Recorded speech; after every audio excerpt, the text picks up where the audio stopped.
Welcome everyone to Wednesday Night at the Lab. I'm Tom Zinnan. I work here at the UW-Madison Biotechnology Center. I also work for UW Extension and Cooperative Extension.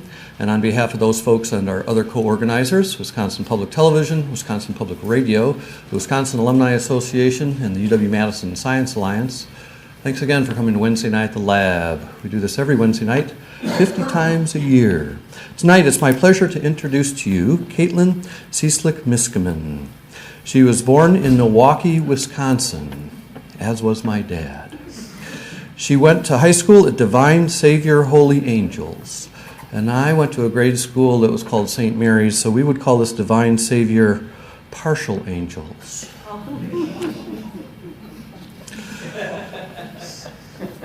Catholic jokes sometimes don't always go over real well. Then she came to UW-Madison to get an undergraduate degree in journalism. And then she got a master's degree at UW-Madison in journalism. And then for variety, she's getting a PhD here at UW-Madison in journalism.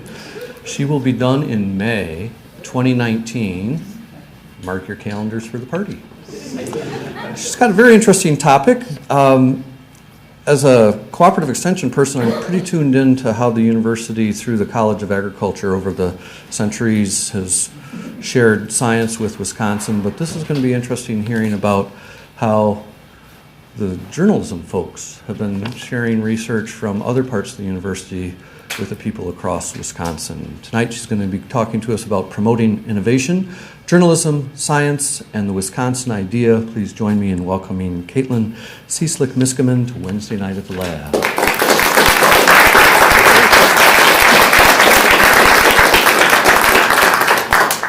Great. So before I go ahead and get started, thank you all so much for coming out tonight. I have planned to leave a few minutes at the end of this talk for questions. So if you have questions, I encourage you to write them down or remember them or save them for the end.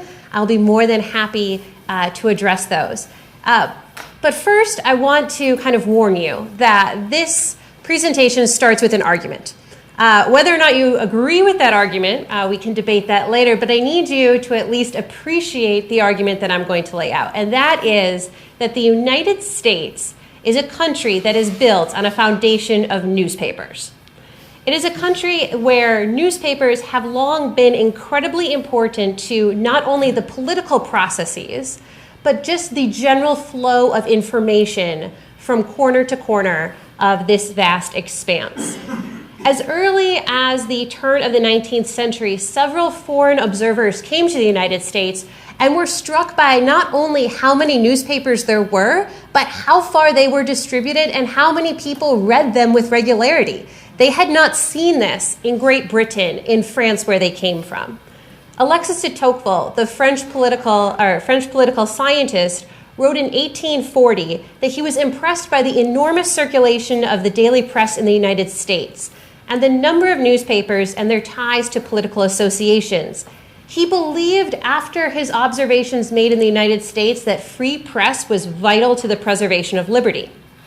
Thomas Hamilton, a British traveler, wrote in the 1833 book Men and Manners in America that, quote, the influence and circulation of newspapers is great beyond anything ever known in Europe.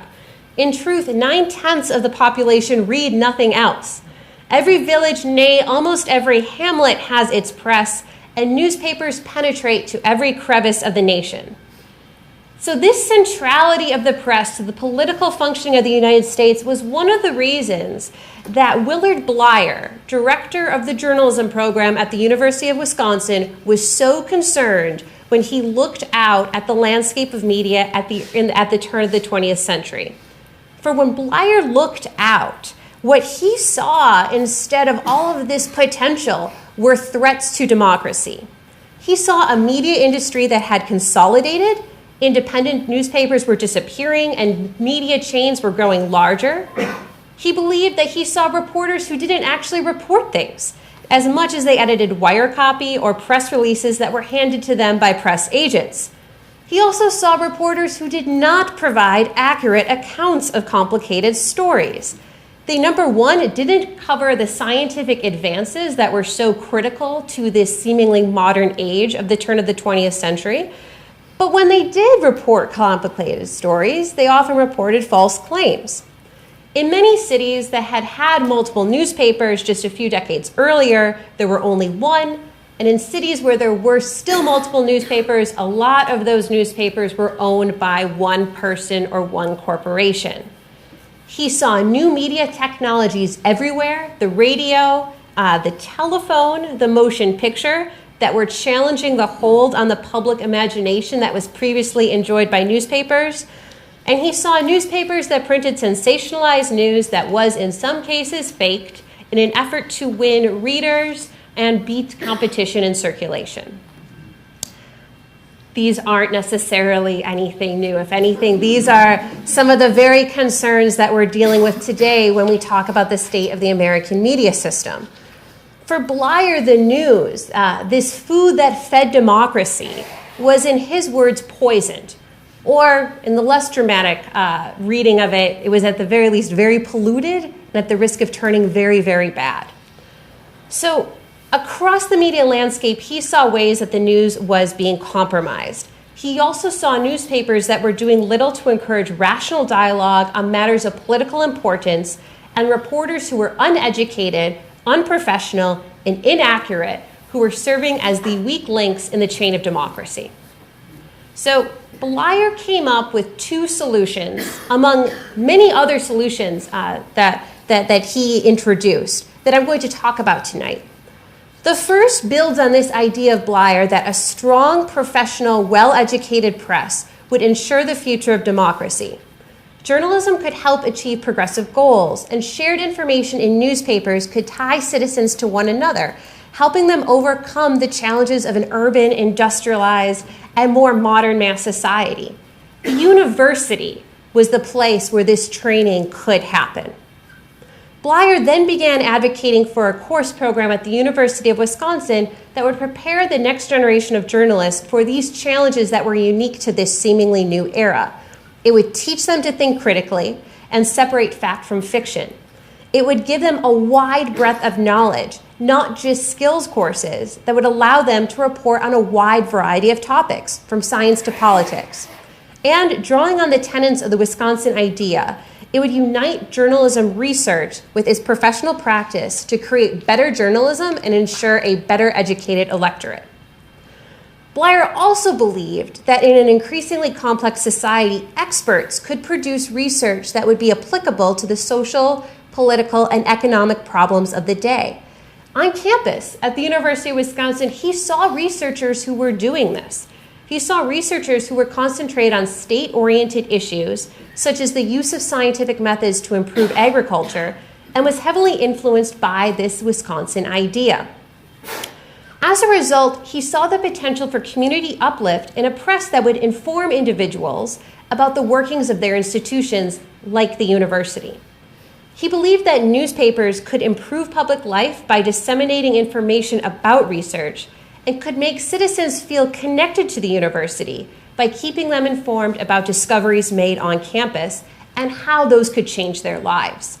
Here, he saw a new way that a university could improve the flow of information by establishing a press service that would publicize the research done on campus and working closely with journalists to ensure that they were writing accurately about what was being done here. When Bleyer first voiced these concerns about newspapers and kind of the general media landscape in the early 20th century, he was reflecting on an industry that had a relatively short history, and one that had undergone a series of rapid transformations and dramatic changes. The newspapers Bleyer was reading hardly resembled the newspapers that had been printed at the beginning of the 19th century, just 100 years prior. Indeed, newspapers as we know them today, or knew them a decade ago or 2 decades ago, depending on your own personal reading habits, are hardly representative of journalism trends or media trends that kind of started this whole thing at the beginning. So I just want everyone to kind of appreciate the newspaper and what counts as news and what counts as journalism as something that the sociologist Robert Park kind of referred to as this evolving species, this product that's always in constant conversation with its environment and adapting to suit the needs of a particular era or a particular group. So just to give you some perspective, the history of news as an institution, as I mentioned, it's relatively brief. It's only about 400 years old. The occupation in which someone gets paid to write about stories in current events and publish them on a regular basis, well, that idea is only about 250 years old. The idea that these people who are paid to write down pieces of information and publish them should fulfill some sort of nebulous function related to politics or informing citizens of political news, well, that's about 200 years old. And this idea that the news that is written down, regularly published, should be objective, factual, and accurate, in addition to being nonpartisan, that's only about 100 years old, but I feel like some people might say that even that is still up for debate. So as I mentioned, the history of journalism, or the history of news, is one of constant transformation. The first newspapers that appeared in America, again, just to give some context, looked somewhat like this. They were very text-heavy. They were very dense. They were not published with much regularity. They were primarily the work of publishers who printed newspapers primarily as a way to advertise that they had a print shop that could print many other things for you. They printed these newspapers weekly. In general, they did not carry news as we think of news today. There was hardly any local news that would appear in these newspapers. One of the reasons that there was no local news when this started was quite simply due to the political climate in the colonies. England was fond of prosecuting people who ran afoul of their sedition laws, so the easiest way to not get in trouble with the crown was just to not print anything about the local news in the colonies. No one would have a problem with that. The other reason that there wasn't a lot of local news is that, quite frankly, cities were small. Cities resembled small towns. It was faster for you to find out what was happening with your neighbors by actually going and talking to them rather than waiting for a weekly publication to come out. There's some wonderful research done by a University of Wisconsin alum named David Nord about sort of this religious roots of the information flow in the colonies. And one of the things that he points out in this is that you'd often go to church, for example, to not only hear the word of God, but hear the word or the gossip of your neighbors.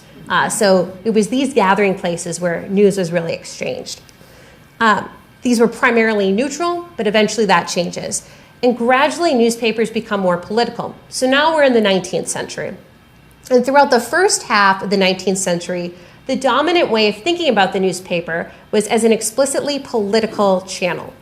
Newspapers, by and large, had a specific viewpoint and covered the world through that specific lens. A newspaper's political leaning then defined its editorial mission, more or less. That means that newspapers often reported conflicting versions of reality. It was not uncommon for you to see the results of a debate, for example, printed one way in a Democrat paper and another way in a Republican paper. People who have looked at the Lincoln-Douglas debates, for example, have found that if you read a Republican paper, you were left with the impression that Abraham Lincoln knocked those debates out of the park, that Stephen Douglas left his head hung in shame, and the crowd was on the side of Lincoln all the way. If you read a Democrat paper, you got the complete opposite view. And that was to be expected. People did not turn to their newspapers for unbiased, objective information. They expected to have things covered with a political lens. These newspapers, though, were also not limited to political parties. By the 19th century, pretty much every political movement, every social movement had its newspaper. And this is one of the reasons that we start to see not only the number of newspapers start to increase in the United States, but also, again, that importance of newspapers to the flow of information in the country starts to really emerge during this time period. As you can see here, in 1759, we only have about 17 newspapers that are published in the colonies. That number jumps up to more than 1,300 newspapers by 1833, which is a pretty dramatic increase in a relatively short period of time. In many instances, by the mid-19th century, newspapers were replacing letters as a primary form of communication. And they were also becoming important tools in the westward expansion of the country, which brings us quickly to the beginning of newspapers in Wisconsin and starts to sort of set the stage for Willard Bleyer to enter our story. The first newspapers in Wisconsin were either party newspapers, again, which were aligned with specific viewpoint, booster newspapers, which expressly advocated the interests of one place or one town, or some combination of the two. As European settlers moved westward, newspapers fulfilled an important function in settling these new territories. In places like Wisconsin, these newspapers played a pivotal promotional role. They helped advertise a community to potential settlers and attract investment. So the first newspaper published in the state of Wisconsin was the Green Bay Intelligencer, published in 1833. You can see the small house-like structure is a drawing that we have of their first kind of headquarters and office. The oldest newspaper in Wisconsin that is still continuously published, the Milwaukee Sentinel, was founded in 1837 as a way to advertise Solomon Juneau's land holdings. He first published it as a weekly, and if you were to look, you'll have to trust me on this because I know the type's rather small. If you were to look at it, you would see that it clearly fulfilled a booster function. In the very first issue of the Milwaukee Sentinel, Solomon Juneau writes, again, this is 1837, he writes about a front page account of a respectable elderly gentleman who had traveled 50 miles from the hinterland to Milwaukee's east side. Noting on his journey that this man observed, quote, that the vegetation is unusually luxuriant this time of year. And the report, again, front page lead story, concluded with a bold editorial statement that, quote, we doubt whether there could be found in Michigan or eastward in parallel latitude so large a vegetable growth this late in the season. In many cases, these newspapers were a signal of a town or city's importance. They were a sign that you had arrived and you had something going on there that was worth writing about. These newspapers often featured hyperbole mixed with facts, so they did carry important information on land prices, weather, job opportunities. If you look at some of these older newspapers, you'll see advertisements for positions like doctors, blacksmiths, other occupations that a town needed filled. Lots of advertisements for single women as well, especially the further west that you get. In other cases, they attacked cities, both near and far. Again, a lot of these places were competing for these same investments or for these same resources. The Milwaukee Sentinel referred to Chicago, a city that was frequently battling with Milwaukee for superiority on Lake Michigan, as, quote, our gaseous neighbor at the head of the lake. And this was clearly a reference to the Chicago being built on a putrid swamp and having this really awful smell, and also the propensity of people from there to think they're better than everywhere else.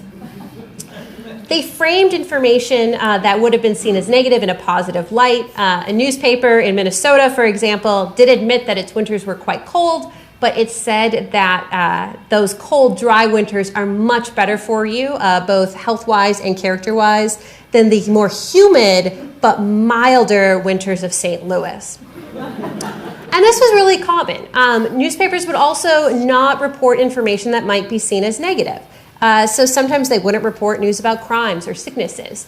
Again, these newspapers were trying to attract settlement. And just before I get too carried away with this, because I love this era of newspapers so much.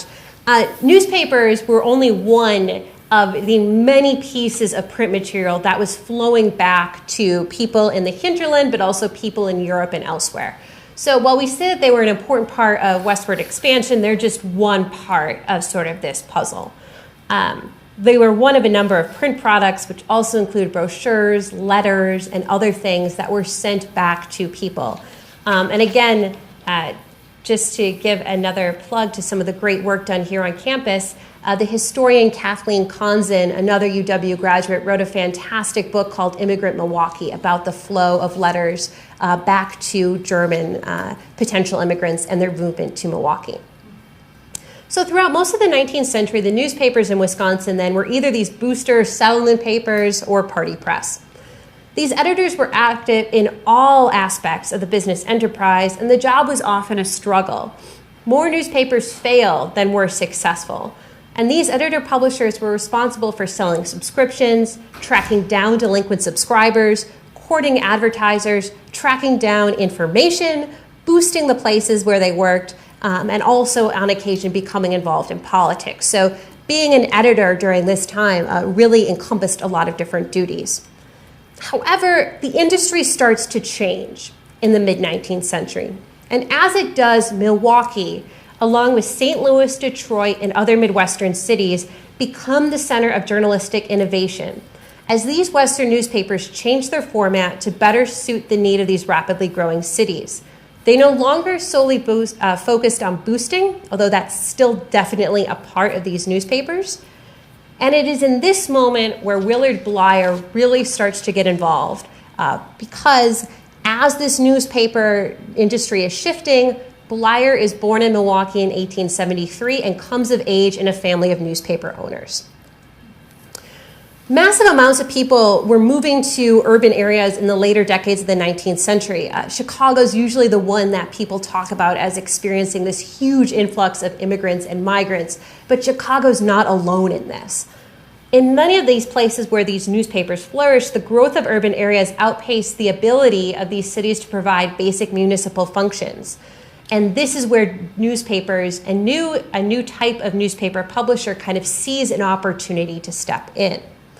New York had been the center of journalistic innovation, but New Yorkers were complacent in the 1880s. There was really no incentive to change. They had a media system where there were sort of these boring, pricey business papers and then the New York Times, and they were doing fine. But it was really these Midwesterners who saw a market opportunity that ended up impacting New York. This new view of a newspaper centered on attracting the largest circulation possible. As some people have called this a reader's champion approach to journalism. This new view of the newspaper viewed the newspaper as a civic institution free of party with the goal of attracting the largest possible readership. As I mentioned, L.W. Nieman of the Milwaukee Journal is at the forefront of this. Along with him are E.W. Scripps and the Detroit News, Joseph Pulitzer of the St. Louis Post-Dispatch, William Randolph Hearst of the San Francisco Examiner. What these individuals do are introduce a newspaper that was, again, independent of party. Editorial independence was important ideologically, but also commercially. Quite simply, if you don't have a political leaning, anyone can buy your paper. But if you have a clear political leaning, you potentially alienate, let's say, half of your readers. So by steering clear of being closely aligned to a political party, you can just sell more papers. They carried lots of promotions. They offered more news and more local news. They carried expanded sections, so they start to broaden the definition of what counts as news. This is the time period where we start to see things introduced like comic sections, real estate sections, automobile sections, sort of these different types of news cater to different types of readers.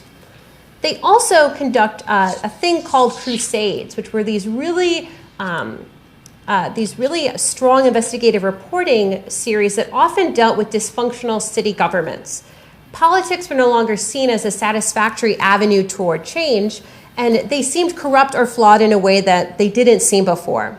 So often newspapers stepped in to fill this role, and one of the famous examples of this in Milwaukee was the Milwaukee Journal's reporting of the Newhall House fire in 1882. The Newhall House in Milwaukee was the equivalent of the Pfister today. It was quite simply the fanciest hotel you could stay at, but it was also a fire trap. There had been a number of building violations that had been reported to authorities but went unreported and unresolved. Eventually, this turns into a huge early morning fire in 1883, and it claims nearly 80 victims. The Journal is the only newspaper in Milwaukee who does not have financial ties to the ownership group of the hotel. So they are the only ones who feel this independence and this freedom to really heavily criticize the owners as well as other members of city government for not checking up on what could have been fairly easy fixes. This becomes a major win for the Milwaukee Journal. Readers are grateful. The Journal is able to kind of prove itself rather quickly under a relatively young owner. And in a short amount of time, the Journal becomes the leading newspaper in Milwaukee in terms of circulation. So while these crusades fulfill kind of a great, we could look at them as this idealistic, they are solving problems that are going unsolved, there's also a commercial incentive behind them. So by the turn of the 20th century, newspapers became big business. They had undergone a series of dramatic transformations. They were really the growth industry of the 19th century. But they also started to require more capital to own and operate.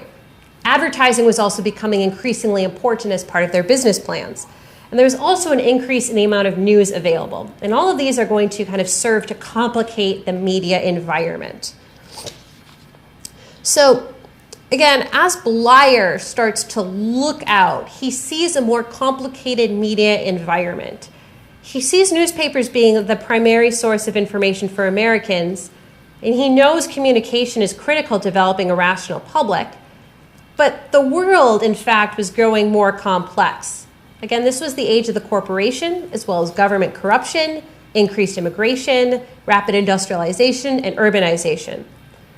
Newspapers were also operating in an increasingly complex media landscape. Reporters, editors, and publishers were not the only players on the media scene anymore. This now included a variety of strategic communication professionals, public relations practitioners, press agents, and advertising executives. Not only that, but reporters were also tasked with filtering out more and more news. The telegraph, the telephone, and other technologies inundated editors and reporters with information. So among all of this, there was this call for professionalization. And at the heart of this call for professionalization was a call for increased training of reporters and the establishment of a code of ethics that would serve to separate the good reporters from the bad. And also, again, to create these news products that would deliver the information that citizens needed to know. It was in this moment that Willard Bleyer at the University of Wisconsin emerged as a voice advocating for the role of journalism and newspapers for alleviating the problems of society and improving public life. Again, he was born into a prominent newspaper family in Milwaukee who had ties to a number of newspapers in the city, including the Sentinel. He attended the University of Wisconsin in the 1890s in the middle of an ongoing debate, or sort of the beginning of that ongoing debate about the need for journalism education, and he was active in a variety of publications on this campus. He helped form the Daily Cardinal and the University Press Club. He also participated in the literary magazine as well as the yearbook. When he graduated, he took a job teaching high school and tried to incorporate journalism into his lesson plans with little success. He had hoped to instill in his high school students the same love of journalism that he had, but they were less interested in writing articles than they were in antagonizing Bleyer. If you look at a lot of anecdotes about Bleyer, there's one that stands out, and apparently he was quite fond of wearing galoshes to school, and his students would hide them from him, so he wouldn't be able to get home. So those were the ins and outs of Willard Bleyer's life as a high school teacher. So he leaves after 2 years, comes back to the university, and earns his PhD in English. He joins the faculty in 1900, and it's clear from his materials that he immediately began thinking of ways to get journalism into the curriculum. He saw journalism as a social science, not as an extension of vocational training. And in 1905, the first journalism course appeared in the English department. His approach to journalism was a little bit different than journalism education at the time because he saw journalists as experts. These would be people who could interpret information for the greater public, similar to Charles Van Hise's vision of the scholar as an advisor to government and business. He believed that newspapers had an obligation to publicize the problems of the world and empower citizens with reliable information so they could make informed decisions. And so the first place where we see this play out is the University of Wisconsin Press Service. Now, the University of Wisconsin Press Service had existed before Bleyer headed it in 1904, but it had really suffered from a lack of direction. Drawing on the core of the Wisconsin idea, he believed that by publishing information on research, newspapers could make citizens feel connected to the university. Newspapers would keep residents of the state and beyond informed of the discoveries made on campus and their real-world applications. He also believed that delivering the right information about research directly to journalists would alleviate the problem of inaccurate reporting. So it would result in more accurate, more thorough reporting about the discoveries and breakthroughs made on campus. Bleyer oversaw at first the steady output of press releases to state and national newspapers, and then in 1909 introduced a weekly Press Bulletin, which brought short stories about the university to newspapers and magazines nationwide. He wanted to sell the university to the world as more than just the site of athletic contests and fraternity parties. although he would devote some space in the Press Bulletin to both of those activities. His goals were to inform the public about the latest research at the university, tell potential students about the opportunities for study in important fields, and keep the state's citizens updated on decisions made by university leaders. In each issue, he emphasized communicating scientific information in a way that the general public would understand, and also advocated for ways to connect researchers with their readers. With many articles on applied research that was useful to farmers and others, the Bulletin represented an institutionalization of the Wisconsin idea, this idea that the university should serve all of the state's citizens. So these are some examples of what the Press Bulletin looked like from 1909. And really 1909 to 1915 is when Bleyer was most active in the production of these materials. It was typically one page and contained brief summaries of ongoing research. A substantial part was devoted to agriculture, but Bleyer also included information on advances in other fields, such as engineering, astronomy, political science, and history. He also, maybe a little bit self-servingly, contained numerous reports on the success of the university's fledgling journalism program, which appears quite often if you take a look at these old Press Bulletins. Throughout 1909, for example, the topics covered included courses for farmers that were offered at the university, stories related to dairy, home economics, horse breeding, tobacco, soil, feeds, student health, fraternities, potatoes, fruit growing, city government. In the city government section, he would work to publicize the way in which university studies were being used to pass policy. So not so much the way that people were running for office, but how was university research influencing what was happening in cities and towns across the state and some of those political decisions.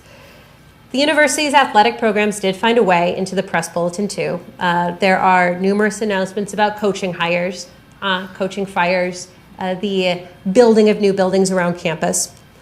Often these pieces tried to, again, deliver information to readers that took scientific advances and made them understandable to the general population. A lot of these focus on what is the university doing for you, the reader. So we see stories that, for example, tout the economic benefits of machine milking. There's stories that warn readers about invasive crops and what the invasive species and threats to crops. There's also a lot of stories that explain the results of experimental work done on campus and what this might mean for you next planting season or beyond. These pieces also, again, addressed specific questions from readers. So you'll often see readers write to the Press Bulletin and be published in it, asking questions about the butter or moisture content of butter, for example, or whether or not you should give fresh or reheated skim milk for calves. So again, it's just this example of learning how to engage with citizens of the state of Wisconsin and communicate with them effectively. Eventually, the Press Bulletin starts carrying these special supplements. And these supplements were designed to be lifted directly from the bulletin and reprinted in a newspaper. So I have an example of cheese, because that seemed appropriate. And often, these included between 5 to 7 articles that, again, were ready for newspaper publication. They were designed to inform readers, again, intended to be printed directly from the Press Bulletin. And the topics varied wildly, but they all related back to campus. Or they all related back to the state of Wisconsin as a whole. So these articles on cheese talk about the cheese-making process, but it also talks about marketing of cheese. There's supplements about recommendations for grocery shopping that featured Wisconsin produce. And during World War I, quite a few supplements are produced about how to support the war effort, either via household efficiency or farm management. A final reoccurring feature of the Press Bulletin in these early years was a column called Fillers for Makeup. And that was just these short one-liners. I like to think about them as fun facts about the university that were pitched to newspapers that were looking for content to fill. And often newspapers during this time period had some short white space where they would throw in one line or two. It'd be quotes, it would be fun facts about the world. So in 1914, one of these examples was the fact that there were more than 350 correspondence courses offered by the university. In 1915, 5 mallard ducklings were born on campus. So that was another thing that newspapers could run. And in 1915, they also contained the item that upland soils, which are acidic, could be made more productive by the proper application of lime. So just real quick one-liners about the university that a newspaper could run directly. This press bulletin was essentially a public relations operation, and it was a pretty successful one at that. It publicized the work done on campus throughout the state, country, and the world, and it helped solidify Wisconsin's reputation as a leading global research university. Before these press bulletins were issued, the relationship between the newspapers and the university was rather cool or skeptical. Bleyer's kind of patient propagandizing, if we want to think of it that way, helped soften that relationship in a relatively short period of time. By 1913, he was mailing regular press releases to 100 daily newspapers, 325 weeklies, and 150 magazines and agricultural publications. The Press Bulletin was also publicizing positive feedback that it received about the University of Wisconsin. So, for example, a quote from The Nation appeared in an issue in 1912 that talked about the unique feature of Wisconsin politics and administration is the part which the university plays. Quote, "It is the state research laboratory in which questions are investigated, policies formulated, and bills drafted. With one hand it reaches the capital, and with the other the most distant farmer. It has won the admiration of the most hard-headed agriculturalist, so that farmers are now following their sons to Madison for a few weeks at least in the university's lecture rooms and stock pavilion." 1 year later, it publishes another excerpt that says, quote, "The University of Wisconsin is considered in Europe as the most representative among Western institutions of learning.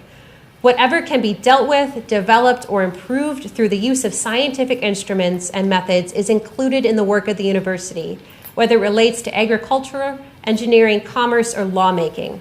Thus, every useful activity of the state is sure of the services of the university in rendering available whatever guidance and assistance science has to offer." So these were also very regular features that appeared as part of the Press Bulletin. But even though this served a much more strategic communication function, it fit within Bleyer's view of how a newspaper should function in society. At its heart, the Press Bulletin was evident of a faith in communication to bring the world new knowledge and in order to improve the social environment. Bleyer really subscribed to this idea of sunlight journalism, this idea that it was important for newspapers to go beyond muckraking and beyond merely exposing the underside of society. Sunlight journalism instead promoted journalism as a means of uplift. These were crusades in the name of community rather than just exposure of society's evils. So journalism would preserve democracy by bettering society rather than just telling us everything that's wrong with it. The Press Bulletin was essentially about drawing on expertise to fix the problems of society, whether those were agricultural, cultural, political, or economic, and elevating the voices of experts and researchers to the point where they were not only heard but understood by the general public. Later, Bleyer would write that the lack of popularizing science served a great, the task of popularizing science served a great public good, as it helped educate an otherwise ignorant public. He wrote a small handbook about feature articles, like kind of how to write these articles, and science articles were a part of that. He said that rich treasure lay hidden in the pile of scientific monographs that piled up at a university, and the journalists might as well exchange a muckrake for a pickaxe in order to get through it all. But the best way to accelerate progress was to reduce the time between discovery and the application to the needs of mankind, and the Press Bulletin was really an easy way to do that. Bleyer wasn't the only, Bleyer and the Press Bulletin weren't the only effort at this point in time to publicize the work of science. E.W. Scripps, who I mentioned earlier as the founder of the Detroit News and eventually the founder of the Scripps-McRae Syndicate, launched a scientific news service in 1921. Despite living in an age of science, the average newspaper inadequately reflected the important part science played in the modern world, according to his justification for starting this service. One of his reporters expressed concern to him that the average person knew more about astrology than they knew about astronomy. which is probably the case of still a fair number of people today. But if there was more, if there was more reporting, if there was better reporting, that could be flipped. This was, again, one of the problems that the Press Bulletin set out to address. The other way that Bleyer tried to tackle this problem was by establishing a journalism education program that encouraged students to take courses in physics, to take courses in geology that would allow them to write about these fields in a meaningful way. So as Bleyer started to think about this course program more particularly, again, he had some concerns.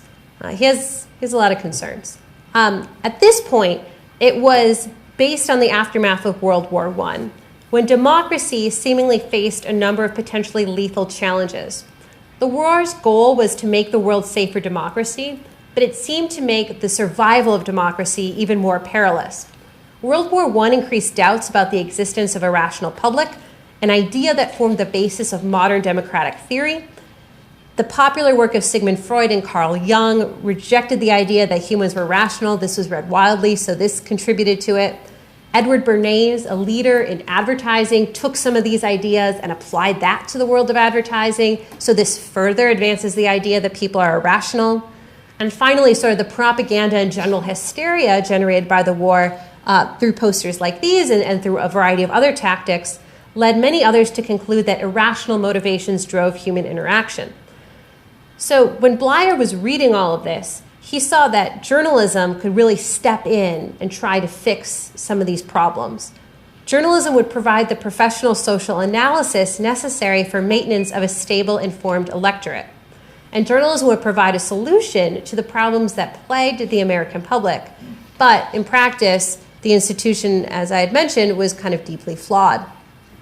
The first major problem with the practice of journalism, again, was that newspapers had undergone a tremendous amount of change in the 19th century.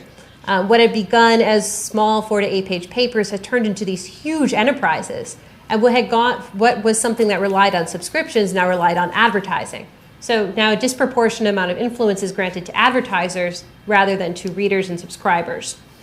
The large-scale mass production, distribution, and standardization of news characterize these changes, as did an emphasis on speed. So competition, the rush to get things out early, really starts to appear again in the early 20th century. Remember, not only were newspapers changing, but other communication technologies were changing as well. And these all kind of culminate in 3 main concerns that Bleyer identified when he tried to develop an educational program that would fix these problems. The first was this idea of commercialization. Business concerns overshadowed news and editorial departments, and newspapers were increasingly reliant on advertising revenue. The sheer space devoted to advertisements increased, and often advertisers had gained sufficient leverage to color the presentation of news. Bleyer wasn't hostile to advertising. We had reached a point in the newspaper industry which to be hostile to advertising was to effectively kill your newspaper. But he didn't want advertising to influence news content. He was also concerned about sensationalism. Sensationalism had deep roots in American journalism dating back to the 1830s, and Bleyer was particularly concerned about the ready embrace of this type of reporting by new immigrants. He objected to sensationalized reporting on the grounds that it eroded accuracy, which topped his list of journalistic virtues. He was appalled by the frequency with which papers falsified news and photographs and believed schools of journalism needed to emphasize this virtue and newspapers established their own bureaus of accuracy. He also then saw poorly trained reporters. And again, this was the weakest link on the chain of democratic government.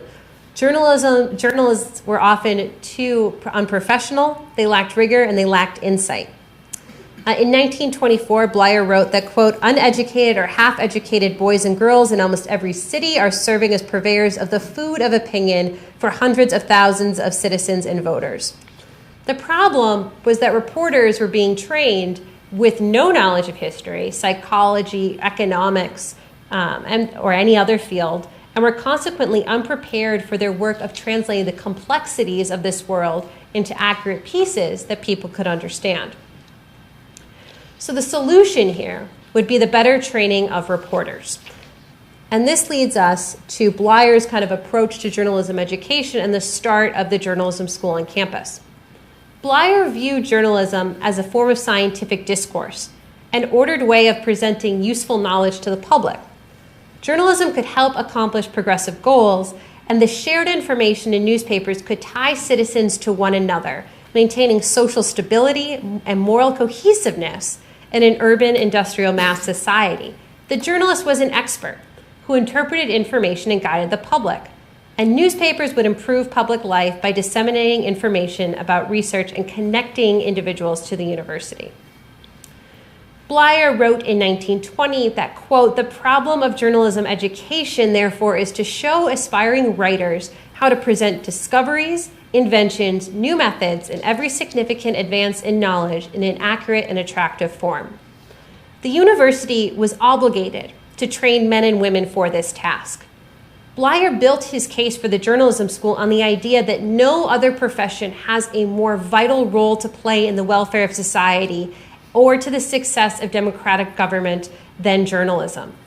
He once noted that the incompetent lawyer may lose money for his client, or maybe the client's freedom in the worst case. The incompetent doctor might kill roughly 100 people in his lifetime, but the journalist who is incompetent, who reported inaccurate information, the journalist killed democracy. And for him, as hyperbolic as that was the truth. The stakes were high. An incompetent journalist who gave day after day inaccurate information or information influenced by propaganda poisoned public information poisoned public opinion and created false impressions.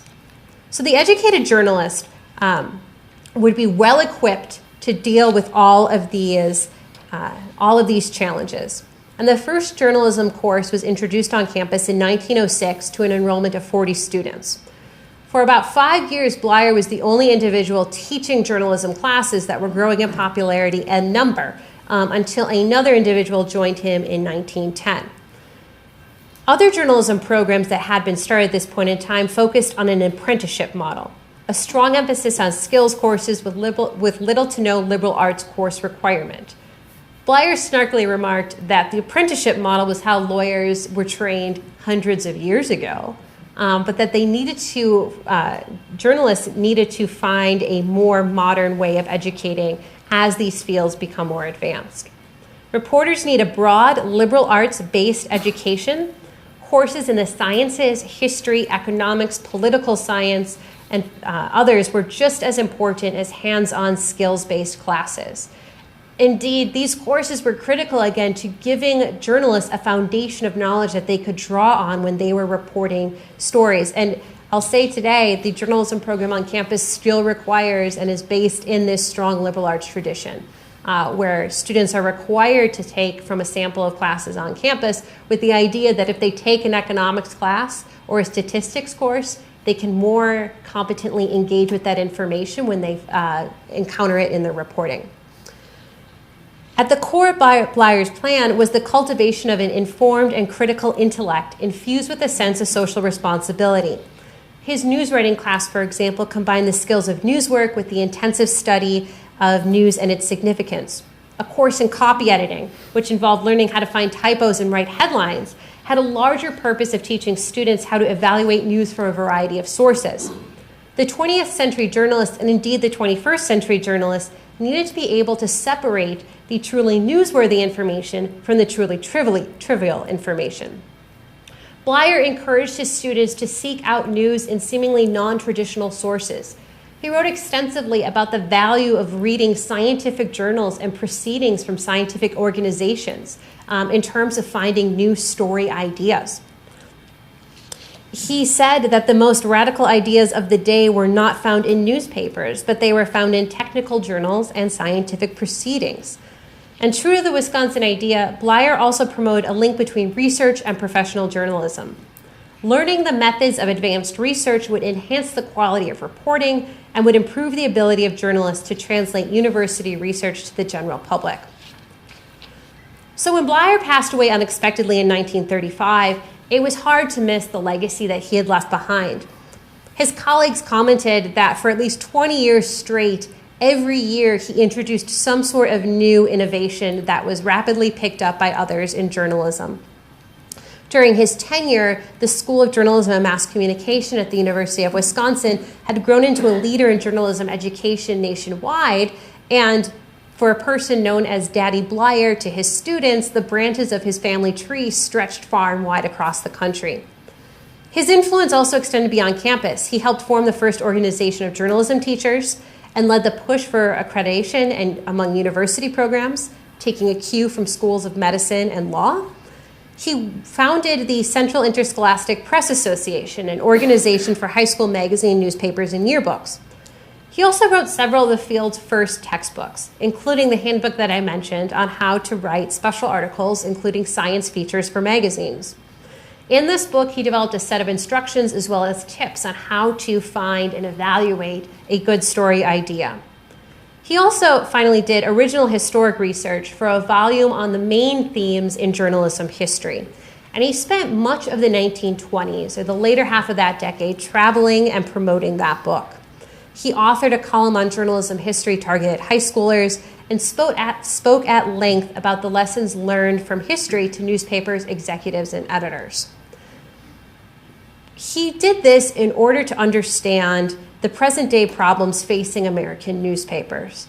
He argued that in order to actually make a path forward, we had to look back somewhat in order to understand the influences that were playing out. But he also was pretty adamant and often said in interviews that history was no prophet. While we can learn from looking back, we can't necessarily predict the future, but we can be inspired, we can create, and we can innovate based on the past in order to address the information needs of today. So with that, I will conclude my talk and open up the floor to questions. Thank you so much for your time and attention.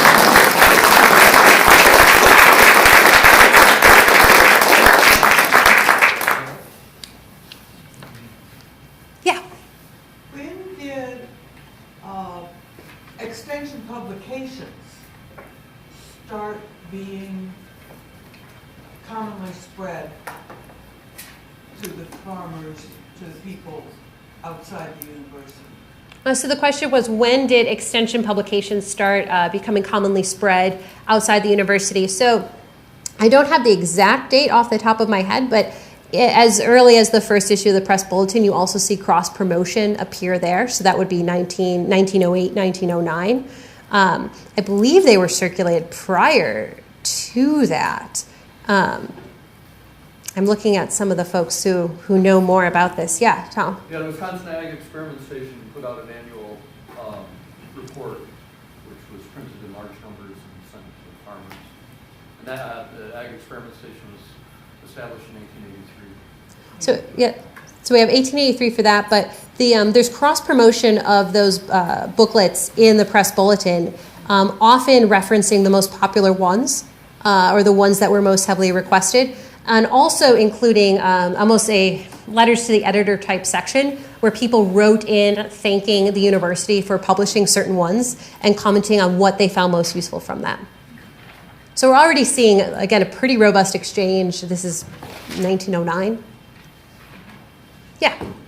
What do you see as the future of newspapers, especially when I see many, especially young people, literally scoff at the very idea of reading a newspaper?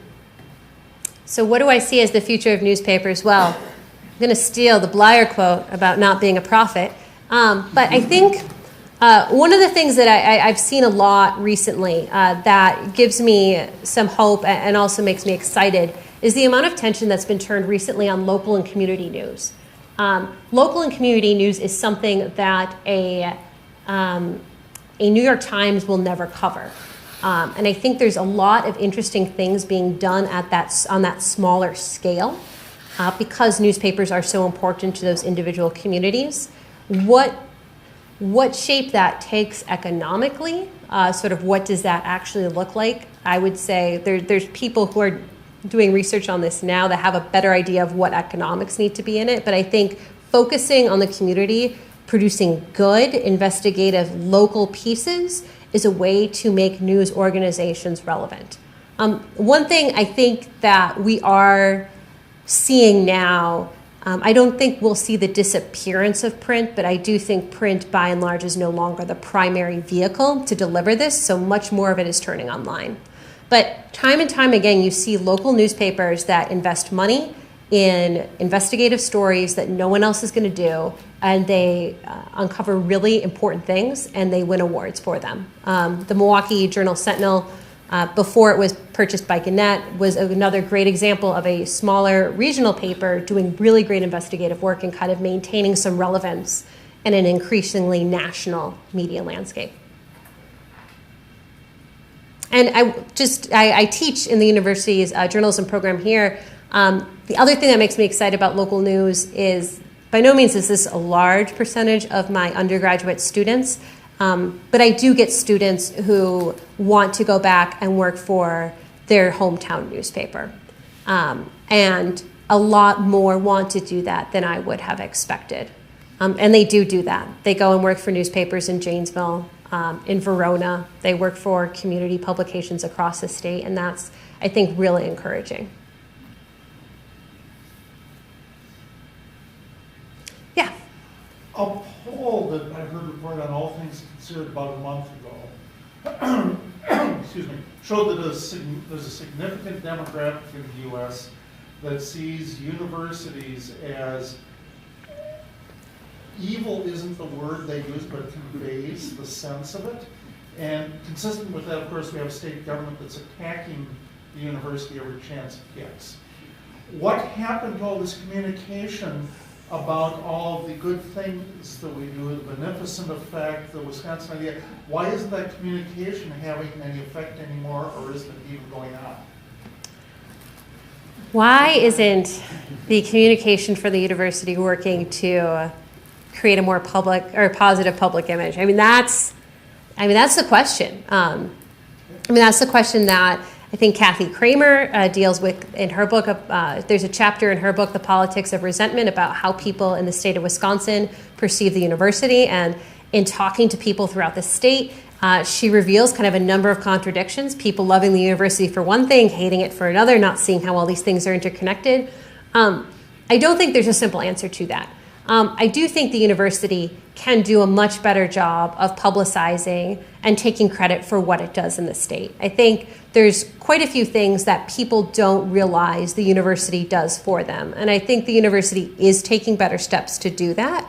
I know there was a billboard campaign that was launched sometime last year talking about what happened or what happens on the campus at Madison and how that translates to the rest of the state. I think in general people need to talk about it more, but they also need to come here too and experience it, to listen to programs, to try to engage as much as they can with the university. But I don't think there's any real easy answer to what went wrong and how to fix it, other than to keep having great programs like this and other ways to honestly to get people engaged who aren't necessarily in Madison. Yeah. Sort of somewhat related to that is, for every action there's an equal and opposite reaction.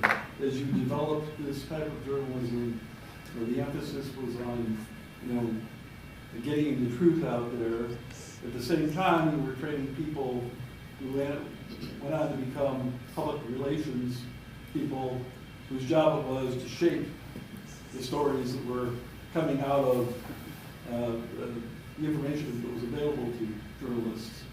And as I see it, it's a very difficult thing to overcome that, especially when your news cycle isn't even a day anymore. It's 8 hours, sometimes minutes. Do you have any comments on that? Yeah, so how to objectively report when you're not only inundated from public relations professionals who are becoming much more sophisticated. Their industry is evolving just as rapidly as journalism, but when you're also dealing with this competition, this time crunch. I guess, first of all, full disclosure, in between my stints in the UW-Madison journalism department, I did work in public relations for 4 years. So I was the person who was trying to shape these stories. And I will say that public relations sometimes has this reputation of being this unseen power and this evil force, but they're very ethical. There are very smart people who practice PR in a way that I think most people would find palatable. I did public relations for renewable energy companies. So how do you deal with that? I think, again, a lot of this comes down to training. If we can teach our journalism students in the university that this is one of the things that they're going to have to look through, and this is a thing they'll have to think critically about. They'll have to evaluate press releases. They're going to have to look beyond the emails that they get from PR people. If you can set that stage early, then they don't have to learn how to adapt to it once they're on the job. So I think one of them is just treating press people or PR people not necessarily as the enemy, but just as another thing you have to deal with in the newsroom. Sometimes they're your friend, sometimes they're not. Just like sometimes the computer, it's great. Sometimes it crashes on you and it takes all of your work. So how do you navigate that world? The other thing too, though, is at some point you have to pick your battles. There's only so many hours in a day and competition is pretty fierce online. So is there a way that an organization can house press releases that it gets clearly label it as such, and then kind of save that investigative effort for some of the deeper or more complicated stories? I think one of the bigger issues with public relations is the lack of transparency. I think if you can present people information and label it as a press release, then people are consuming media in a much more transparent and open way. I think when something is PR material, but it masquerades as not being PR material, that's where we get into some of this really tricky territory. And something that, again, the industry grapples with on a daily basis. Yeah?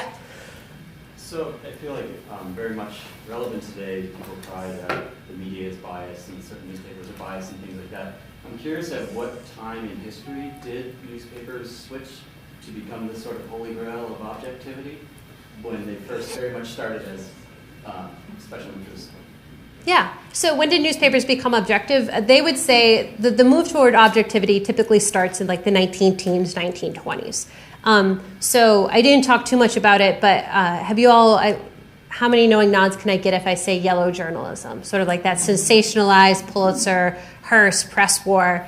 There was an effort after that for journalists to distinguish themselves as being different. So objectivity was this way for them to separate themselves from sort of this bad taste of the Pulitzer and Hearst circulation wars of the 1900s.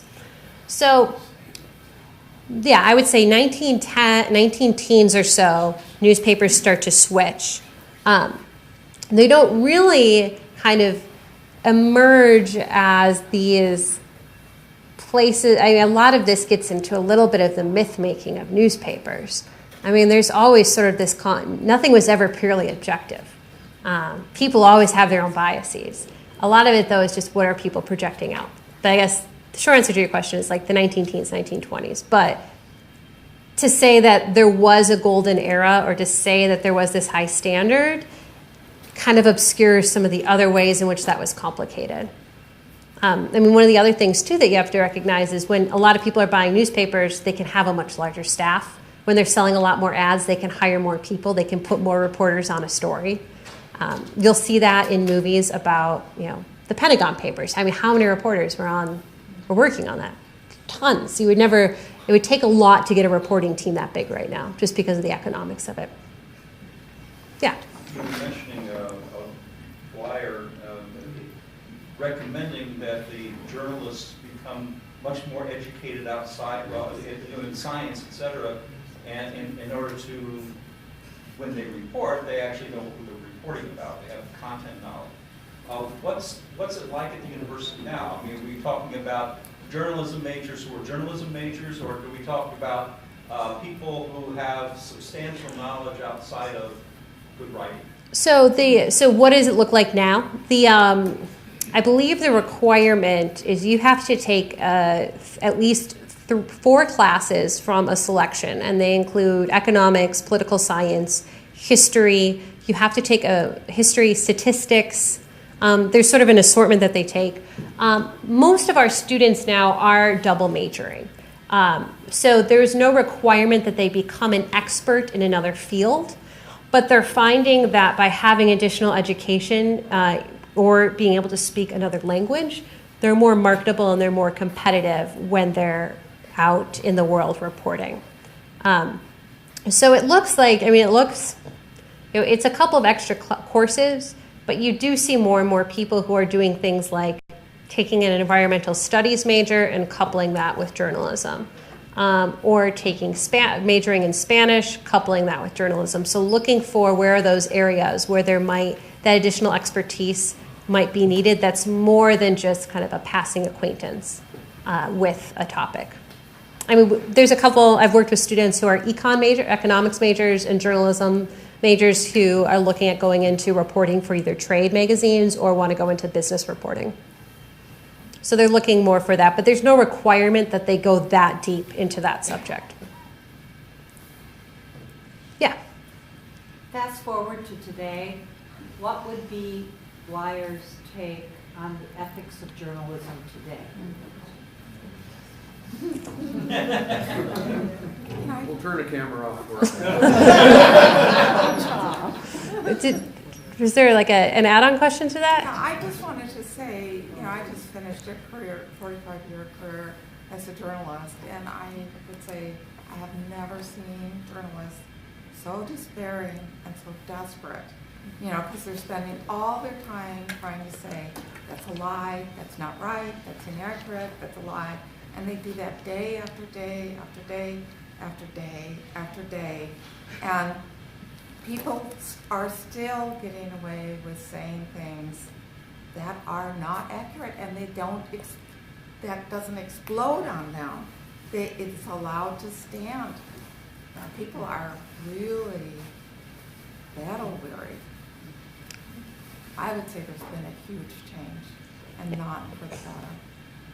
And then can you address the Bleyer projection? Yeah, I think so. So with the Bleyer ethics question, I think on the one hand, he would say, well, this is just what I've been talking about the whole time. The world is a much more complicated place. There's so much more news from so many more places. You're getting it at an even faster rate. And it's important that someone sift through all of this in a rational way and deliver it to the public. And now that's more important than ever because you're just inundated. And the average person can't be expected to make sense of everything. So on the one hand, I think part of him would say, again, this is what I was talking about, but it's just several orders of magnitude larger. I think from an ethics or from a journalism practice standpoint, one of the things that he would advocate, kind of going back to an earlier question about training and becoming an expert, is looking at what are the critical thinking tools that journalists need in order to be able to deal with this situation, and how can we as a university develop a program that maybe goes a little bit more in depth or adds a new course requirement that gives students that at least training in some of the things they might face when they're out in the world. Sorry, I lost my train of thought for a second. So I think there's some things that are the same, but they're more complicated to deal with. I think the biggest thing that he would come back to would be, again, to this core principle of what journalism is and how it functions in a society. And it's this idea that you can't just expose the bad, but you have to provide a means for community uplift. And that, again, that doesn't mean don't do the dirty work and all that dirty digging, but think a little bit about how to offer solutions and maybe readjust the editorial mission or sort of the editorial organization in order to better suit that. I think one of the things, and not having decades of experience in a newsroom, I'm speaking with not as much authority on this, but I think one of the things that the industry is grappling with is change happened really fast. And I don't think any news organization has really figured out how to deal with it effectively. And I don't know if anyone's going to figure out how to deal with it effectively for another 5-10 years. It's so complicated. Yeah, in the back? Can you take an historical perspective? I mean, you talked about the early history of pretty narrow casting and relate that to the politics at that time, newspapers and the narrow broadcasting that they had. To the political science and the state of politics in the country at that time. So what was the state of politics when Well, newspapers took that really narrow? Right, and what was going on back then politically? So when newspapers took this very political focus, this is the 19th century. So, I mean, we're dealing with slavery, we're dealing with the beginnings of the women's suffrage movement, we're dealing with a lot of really big political issues. So one of the historical arguments about when newspapers took this really political and very narrow approach was that this was the time that newspapers treated their readers like citizens, where, yes, they gave them biased political information, but the only information they gave them was political. They published party platforms. They gave you information on where to vote. In some instances, they offered to fill out your ballot for you. But they were very focused, and in a way, they were almost very empowering of the electorate. Now, again, parenthetically, the electorate here are white men. So we're not talking about the same kind of diversity that we have today. So there is this argument that, yes, those newspapers were biased. Yes, they did not report the other side, but they only reported politics, and voter turnout was among the highest that it's ever been. When newspapers switch to this more all-encompassing model, they lose that view of readers as citizens, and they look at readers as consumers, or readers as a product to sell to advertisers. Now, I don't entirely buy that. I think some of that, it's a little bit of column A, a little bit of column B, but it's a historical argument worth exploring, where when it was very focused on politics, that's the only thing you read, voter turnout was high. When it starts to expand and the amount of political coverage goes down and starts to compete with all of these other things in the newspaper, political participation also starts to fall. Yeah? I was wondering if you could ask the person here who just finished her career, how does today compare to the darker days of 48 to 53 with McCarthy? Actually, that's an analogy I would use. I agree with Jeff Flake that we're looking at propaganda, and the models I think of are like McCarthy. I'm sorry, my whole Twitter feed is journalists, and I periodically just cannot look at it because it's so depressing. It's wonderful to hear such a positive presentation. It really it gives me just hope for that there are people, young people who are thinking this way, which is the way I came up thinking. And most of what I've done is science journalism, and I really bought heavily into the idea that people would be interested if you could convey science to them without intimidating them, and I guess I still think that is true, and I've always respected the UW for its extension and its effort to reach people, but I am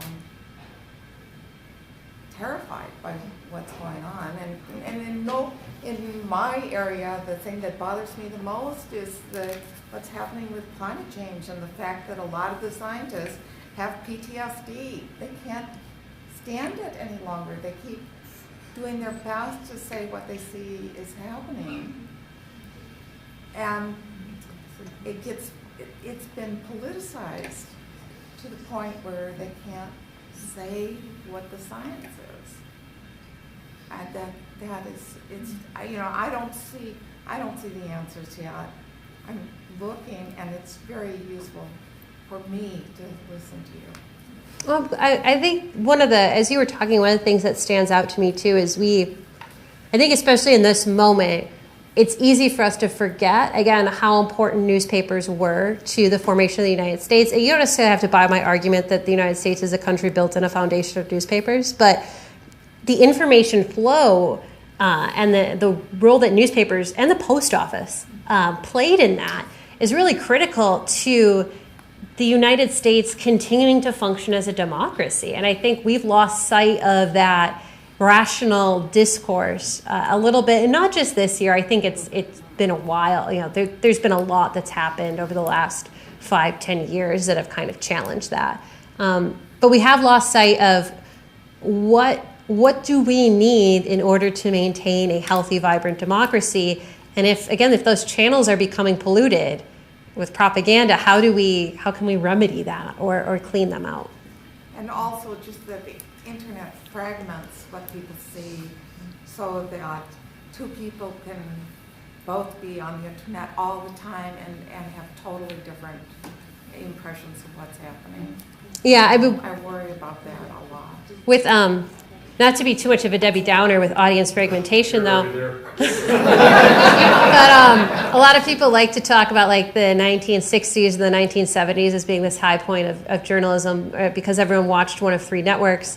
But there's a lot of studies that show that those numbers are based by the TV being on, and just because the TV was on doesn't mean anyone was actually watching it. And as soon as a channel came along that played syndicated, like reruns of old sitcoms, nightly news viewing starts to drop. So audience fragmentation, like as soon as someone has another option, it's like they go toward those I Love Lucy reruns as fast as they can. But it's one of those things that I think as a journalism student, keeping in mind that, at least for the undergrads that we teach, trying to help them embrace or at least come to terms with some of these concerns, but also understand that it's not their generation. A lot of this stuff has been going on in certain ways for a long time. So I think sometimes they can leave the classroom feeling like, oh, millennials, we are the ones who are ruining it. But getting them to appreciate that, nightly news viewership wasn't always what people said it was. There's all these sorts of things that can be contested in ways. I think that helps them at least try to more optimistically tackle some of the challenges and problems that they have to face. One more? Sure. Yeah. Just to take on my first question and reverse it a bit, are you seeing any people students who have majored, let's say, in the science, taking journalism courses in order to be able to from a professional standpoint, be able to communicate better and give a knowledgeable journalism perspective rather than a journalist trying to be generalized, trying to learn something that is pretty much beyond their scope of understanding, once you put substantial effort into science, let's say. Yes. I guess that's the short answer, is yes.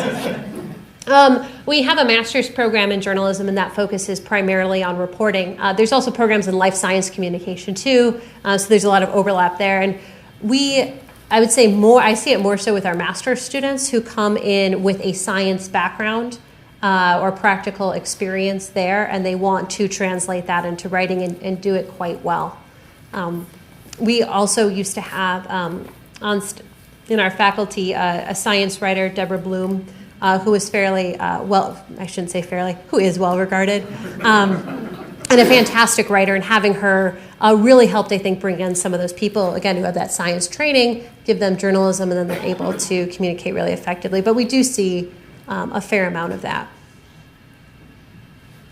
One more. Yeah. How many graduates typically in a year do you have? How big is the class in school? I think we have about 18 per cohort, so that would put us for PhDs, we're probably somewhere around 60. 60 PhDs? PhD students. Oh, do you mean undergrads? Well, yeah. How many kids are getting into it? How big is the field? Okay, so undergrads, we probably have about 800 undergrads. We usually rank as one of the more desirable programs. We have strong enrollment figures. The thing with a journalism degree is now I feel like I'm doing my pitch to undergrads and what they should major in, but it's a very practical writing degree. And again, based on kind of this intellectual tradition, it teaches you how to think critically, how to operate under deadlines, and how to sift through a massive amount of information from questionable sources very quickly and draw conclusions. And that's really a skill that's applicable beyond just the confines of a newsroom. So I believe our undergraduate enrollment's around, I would say probably 800 to 1,000. And then we have a master's program and a PhD program. And within the graduate students, I'd probably estimate us somewhere around 80 or 90. And it's we aren't immune to concerns about the industry. So there have been some dips, but by and large, it's a pretty vibrant program on campus. Thank you very much.